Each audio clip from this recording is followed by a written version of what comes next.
நீங்கள் பார்க்குறது சிட்டி காஜல், அழகான ஒரு சின்ன சின்ன வளையல், கிளாஸ் வளையல். நம்ம வந்து வரலட்சுமி விரதத்துக்குலாம் வந்து லக்ஷ்மி பூஜை எல்லாத்துக்குமே வந்து அம்மனுக்கு வந்து இந்த வளையல் மாலை போடலாம். ரொம்ப நல்லாயிருக்கும், ரொம்ப விசேஷம். இப்போ வந்து இந்த மாலையே வந்து நம்ம வந்து ரிட்டர்ன் கிஃப்ட்ஸாகவும் கொடுக்கலாம்.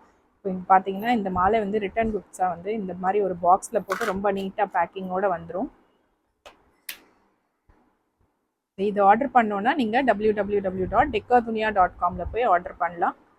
அப்படி இல்லைன்னா வாட்ஸ்அப் பண்ணலாம். WhatsApp number 7305025740. ஸோ இதில் வந்து colour options orange, blue, brown இருக்குது, லைட் ப்ளூவில் இருக்குது, இது ஒரு டீப் ஆரஞ்சில் இருக்குது, க்ரீன் இருக்குது அண்ட் எல்லோவில் இருக்குது. இது மட்டும் இல்லை, நிறைய கலர் ஆப்ஷன்ஸ் இருக்குது. நீங்கள் வெப்சைட்டில் போய் பார்த்தீங்கன்னா www.decodunia.com போய் நீங்கள் பார்த்து ஆர்டர் பண்ணிக்கலாம்.